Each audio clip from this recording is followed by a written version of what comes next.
Hello student, स्वागत है आप सभी का हमारे एक नए वीडियो के साथ। इस वीडियो में हम आप सभी के लिए 2025 का वायरल मॉडल पेपर नागरिक शास्त्र का लेकर के आए हैं, जिसमें आपका पूरा का पूरा पेपर 100 अंकों का है और इसका पेपर कोड 323 BBS है। ठीक है, इसमें आपको पूरे के पूरे पेपर में समय 3 घंटे 15 मिनट मिलते हैं। फिर आपका चलते हैं हम सीधा अपने प्रश्नों पर। आपका बहुविकल्पीय प्रश्न है।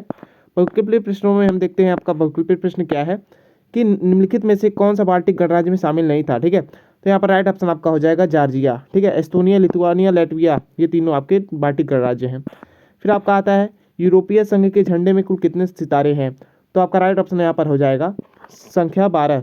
ठीक है, 12 संख्या थे, 12 सितारे हैं। ठीक है, यूरोपीय संघ के झंडे में। फिर आपका आता है तीसरा प्रश्न कि निम्नलिखित में से कौन सा देश दक्षिण एशिया में शामिल नहीं है। दक्षिण एशिया में कौन सा देश शामिल नहीं है, तो अफगानिस्तान आपका राइट ऑप्शन हो जाएगा। फिर आपका आता है कि ISI किस देश का खुफिया अभिकरण है। ISI इंटर सर्विसेज इंटेलिजेंस, यानी यह पाकिस्तान का खुफिया एजेंसी है। इसकी स्थापना 1948 में हुई थी। ठीक है, 1948 में इसकी स्थापना हुई थी। फिर आपका आता है पांचवा प्रश्न, 1992 में पृथ्वी सम्मेलन का आयोजन किस शहर में किया गया था। जो 1992 का पृथ्वी सम्मेलन था, इसका आयोजन किस शहर में किया गया था। ठीक है, तो यहाँ पर राइट ऑप्शन आपका हो जाएगा रियो दी जेनेरो। फिर आता है आपका छठवां प्रश्न कि रजाकार। ठीक है, क्या है प्रश्न कि रजाकार का संबंध किस देशी रियासत में जोड़कर देखा जाता है। रजाकार आपका हैदराबाद से देखा जाता है। ठीक है, रजाकार का संबंध हैदराबाद से है। फिर आता है अगला प्रश्न कि योजना आयोग के स्थान पर बनाई गई संस्था का नाम क्या है। योजना आयोग के स्थान पर बनाई गई नई संस्था कौन सी है, तो नीति आयोग। नीति आयोग की स्थापना 2015 में 1 जनवरी 2015 को नीति आयोग की स्थापना हुई थी। फिर आपका आता है अगला कि भारत में बैंकों का राष्ट्रीयकरण किस दल की सरकार के द्वारा किया गया था। जो बैंकों का राष्ट्रीयकरण है किस दल की सरकार ने किया था, तो कांग्रेस ने किया था। ठीक है, कांग्रेस में इंदिरा गांधी द्वारा, प्रधानमंत्री इंदिरा गांधी के द्वारा। फिर आपका आता है नौवां प्रश्न, संपूर्ण क्रांति के जनक के रूप में कौन जाने जाते हैं, तो लोकनायक जयप्रकाश नारायण, यानी सा वाला राइट ऑप्शन हो जाएगा।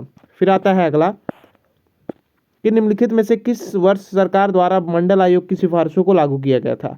किस वर्ष मंडल आयोग की सिफारिशों को लागू किया गया था, तो 1990 में। ठीक है, 1990 के दशक में, 1990 में ही मंडल आयोग की सिफारिशों को लागू किया गया। इस तरीके से फिर हम बढ़ते हैं अपने अति लघु उत्तरीय प्रश्नों पर, जिसमें प्रत्येक का उत्तर देने पर आपको 2 अंक मिलते हैं। ठीक है, 2 अंक प्रत्येक प्रश्नों पर मिलते हैं। आपका प्रश्न है द्वितीय विश्व युद्ध के बाद विश्व व्यवस्था की किन्हीं 2 विशेषताओं को बताइए। जो द्वितीय विश्व युद्ध था 1939 से 45 तक, इसके बाद विश्व व्यवस्था की किन्हीं 2 विशेषताओं को बताइए। तो पहली विशेषता आपकी हो जाती है कि विश्व 2 गुटों में विभाजित हो गया। एक गुट का नेता सोवियत संघ, दूसरे गुट का नेता जो है आपका कौन था, अमेरिका। फिर आपका दूसरा आता है, दूसरी विशेषता क्या थी कि विश्व क्या है 2 हिस्सों में बढ़ गया, यानी एक हिस्सा तो समाजवादी जिसका ये जो कर रहा था तो सोवियत संघ कर रहा था, फिर दूसरा जो था आपका अमेरिका था। फिर आपका आता है यूरोप, 12वां, यूरोप के ऐसे 2 देशों के नाम बताइए जो सुरक्षा परिषद के अस्थायी सदस्य देश हैं। तो यहाँ पर आपका ब्रिटेन हो जाता है, ब्रिटेन आपका हो जाता है। फिर आपका दूसरा जो होता है, दूसरा आपका है फ्रांस। ठीक है, फ्रांस आपका दूसरा देश है। फ्रांस और ब्रिटेन क्या हैं, आपके यूरोपीय संघ के ऐसे 2 देश हैं जो सुरक्षा परिषद के अस्थायी सदस्य देश हैं। फिर आपका आता है 13वां कि संयुक्त राष्ट्र संघ के 2 महासचिवों को नाम बताइए। तो यूथाट आपके हो जाते हैं, यूथाट। फिर आपके दूसरे हो जाते हैं एंटोनियो गुटेरेस हो जाएंगे। ठीक है, एंटोनियो गुटेरेस हो जाएंगे। फिर आपका आता है 14वां कि चिपको आंदोलन किसके द्वारा कहाँ से प्रारंभ किया गया। चिपको आंदोलन किसके द्वारा और कहाँ से प्रारंभ हुआ, तो उत्तराखंड से हुआ था और इसके सुंदरलाल बहुगुणा द्वारा यह प्रारंभ किया गया था, उत्तराखंड से। फिर आपका आता है 15वां कि भारत के किन्हीं 2 धार्मिक अल्पसंख्यक समुदायों के नाम बताइए। 2 धार्मिक अल्पसंख्यक समुदाय आपके हो जाते हैं, जैन हो जाता है और दूसरा आपका हो जाता है बौद्ध। ठीक है, बौद्ध और जैन ये आपके भारत के धार्मिक अल्पसंख्यक समुदाय हैं। फिर आपका आता है 16वां कि ऐसी 2 देशी रियासतों के नाम बताइए जिनका भारत में विलय सैन्य पद्धति से किया गया था।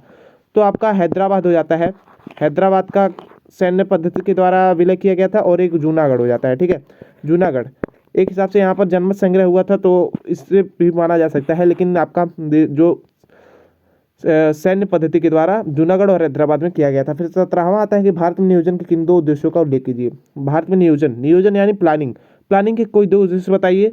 तो दो उद्देश्य क्या हो जाएंगे, पहला आपका उद्देश्य हो जाता है कि क्या होता है, नियोजन से देश की आर्थिक और राजनीतिक व्यवस्था में क्या, आर्थिक व्यवस्था में मुख्यतः क्या देखा जाता है, बढ़ोतरी देखी जाती है। फिर दूसरा आपका आ जाता है, नियोजन से क्या होता है कि जनसंख्या में वृद्धि किस तरीके से हो रही है, क्या जनसंख्या पर नियंत्रण किस तरीके से किया जाता है, हमारे आर्थिक और अर्थव्यवस्था को सुदृढ़ किस रूप से किया जा सकता है, इन सभी चीज़ों के बारे में इसमें बात किया जाता है।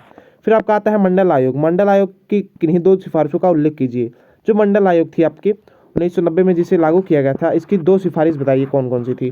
पहली सिफारिश थी यह जो ओबीसी यानी अन्य पिछड़ा वर्ग थे, इन्हें आरक्षण के मामले में दिया गया था। फिर आपका दूसरा जो आता है, इसमें यह किसके द्वारा पेश किया गया था, इसको आपको कमेंट में बताना है। फिर आपका तो 19वां प्रश्न कि भारत एवं चीन की अंतर्राष्ट्रीय सीमा पर स्थित किन्हीं दो देशों के नाम बताइए। तो आपका स्टूडेंट्स हिमाचल प्रदेश हो जाता है, हिमाचल प्रदेश हो जाता है। फिर आपका आ जाता है उत्तराखंड भी हो जाता है, ठीक है, उत्तराखंड, हिमाचल प्रदेश, ठीक है। और यदि आपसे केंद्र शासित प्रदेश पूछ ले तो आप जम्मू कश्मीर, लद्दाख मार सकते हैं, लद्दाख आपका हो जाता है। फिर आपका आता है 20वां कि उत्तर प्रदेश के किन्हीं दो क्षेत्रीय राजनीतिक दलों के नाम बताइए। तो समाजवादी पार्टी आपको हो जाएगी, समाजवादी पार्टी हो जाएगी, ठीक है। क्षेत्रीय राजनीतिक दल आपसे पूछा है, बीएसपी भी हो जाती है, क्षेत्रीय राजनीतिक, एक मान लीजिए राष्ट्रीय स्तर पर भी है, बीजेपी भी है, बीजेपी भी है, लेकिन ये सभी क्या है, राष्ट्रीय स्तर पर है। तो यहाँ पर लेकिन सरकार वर्तमान में बीजेपी की है, बीजेपी एक राष्ट्रीय पार्टी है, और एसपी भी आपकी राष्ट्रीय पार्टी है, बीएसपी भी राष्ट्रीय पार्टी है, और क्षेत्रीय राजनीतिक दल भी है। फिर आपका आता है लघुत्तरीय प्रथम प्रकार के प्रश्न, जिसमें प्रत्येक का उत्तर देने पर आपको 5 अंक मिलते हैं, ठीक है। आपका प्रश्न क्या है, दक्षिण की स्थापना कब हुई थी, इसके उद्देश्य का वर्णन कीजिए। दक्षिण की स्थापना आप सभी स्टूडेंट्स को पता है कि 1985 में हुई थी, लेकिन इसका उद्देश्य आपको बताना है, इसके उद्देश्य के बारे में आप क्या है अपने प्रश्न को आप अपनी उत्तर पुस्तिका में लिखिएगा। फिर आपका आता है 22वां, विश्व की साझी विरासत स्रोत का क्या अर्थ है। विश्व की साझी विरासत स्रोत, साझी विरासत स्रोत का अर्थ होता है कि जिस पर किसी एक व्यक्ति या एक समुदाय या एक देश का हक ना होकर के, ठीक है, एक व्यक्ति, एक देश या एक समुदाय का हक ना होकर के पूरे संपूर्ण समुदाय का उस पर क्या होता है, पूरा संपूर्ण समुदाय, पूरे देश का हक होता है, जितने भी पूरे विश्व का उस पर हक होता है। जैसे मान लीजिए कि अंटार्कटिका हो गया, समुद्र हो गया, ये सभी क्षेत्र क्या है, विरासत स्थल है, तो ये सभी विरासत स्रोत हैं, साझी विरासत स्रोत हैं। फिर आपका आता है 23वां कि यूरोपीय संघ के लक्ष्यों एवं उद्देश्यों का उल्लेख कीजिए। ये जो यूरोपीय संघ है, इसका लक्ष्य क्या है और इसके उद्देश्य क्या है, ठीक है, इसके बारे में आपको बताना है। जिसमें फिर आपका आता है 24वां कि नवीन अंतर्राष्ट्रीय आर्थिक व्यवस्था के प्रमुख लक्षणों की विवेचना कीजिए। जो नई अंतर्राष्ट्रीय आर्थिक व्यवस्था है, इसके प्रमुख लक्षण कौन कौन से हैं, इसके बारे में आपको बताना है। फिर आता है आपका 25वां कि स्वतंत्रता के बाद पहले भारत के सामने आने वाली किन्हीं दो प्रमुख चुनौतियों का उल्लेख कीजिए। भारत के सामने कौन कौन सी पहली और कौन कौन सी दो चुनौतियां आपको बताने हैं, कौन कौन सी दो चुनौतियां थी स्वतंत्रता के बाद, यानी, ठीक है। फिर आपका आता है 26वां कि भारत में क्षेत्रीय राजनीतिक दलों के उदय के प्रमुख कारणों का परीक्षण कीजिए। जो क्षेत्रीय राजनीतिक दल हैं, इनका उदय क्यों हुआ, इसके प्रमुख कारण आपको बताने हैं। फिर आपका आता है अगला कि लघुत्तरीय प्रथम द्वितीय प्रकार के प्रश्न, जिसमें प्रत्येक का उत्तर देने पर आपको 6 अंक मिलते हैं। आपका आता है 27वां प्रश्न कि सैन्य गठबंधन के उद्देश्यों का उल्लेख कीजिए। सैन्य गठबंधन के उद्देश्य क्या है, इसके बारे में आपको बताना है। फिर आपका आता है 28वां कि एक सफल लोकतंत्र के लिए द्विदलीय व्यवस्था की आवश्यकता को उदाहरण द्वारा समझाइए। एक सफल लोकतंत्र के लिए, ठीक है। फिर आपका आता है 29वां प्रश्न कि इस भारत में स्वतंत्रता एवं अलगाववाद के विषय में क्षेत्रीय आंदोलनों की भूमिका का विश्लेषण कीजिए। 3+3 यानी कुल मिलाकर 6 अंक आपको मिल जाते हैं। फिर आपका आता है अगला प्रश्न 30वां कि आपातकाल के संवैधानिक एवं राजनीतिक परिणामों की व्याख्या कीजिए। आपातकाल जो आपका था 1975 में इंदिरा गांधी की सरकार द्वारा जो लगाया गया आपातकाल था, इसका आपातकाल के संवैधानिक एवं राजनीतिक परिणाम क्या क्या हुए, इसके बारे में आपको बताना है। फिर आपका आता है द्वितीय दीर्घोत्तरीय प्रश्न, जिसमें प्रत्येक का उत्तर देने पर आपको 8 अंक मिलते हैं, जैसा कि आप सभी देख सकते हैं। आपका प्रश्न है भारत का अपने पड़ोसी देशों के साथ संबंध अधिकतर मिला जुला रहा है, इस कथन के आधार पर संघर्ष एवं सहयोग के बिंदुओं की व्याख्या कीजिए, ठीक है। फिर अथवा करके दिया है कि शीत युद्ध काल में अमेरिका एवं सोवियत संघ के प्रति भारतीय विदेश नीति के प्रमुख आधार क्या थे, परीक्षण कीजिए, ठीक है। शीत युद्ध काल में अमेरिका एवं सोवियत संघ के जो प्रति भारतीय विदेश नीति थी, इसके प्रमुख आधार क्या क्या थे, आपको बताना है। फिर आपका आता है अगला 32वां प्रश्न कि क्षेत्रीय संगठन वर्तमान अंतर्राष्ट्रीय राजनीति में अपरिहार्य हो गए हैं, ठीक है। जो क्षेत्रीय संगठन है वो अंतर्राष्ट्रीय राजनीति में अपरिहार्य हो गए हैं, इस कथन के आधार पर आसियान की भूमिका का परीक्षण कीजिए। अथवा करके फिर दूसरा प्रश्न है कि आपातकाल लगाए जाने के उत्तरदायी प्रमुख कारणों का विश्लेषण कीजिए। नागरिक जीवन पर इसके प्रभाव का आकलन कीजिए, ठीक है।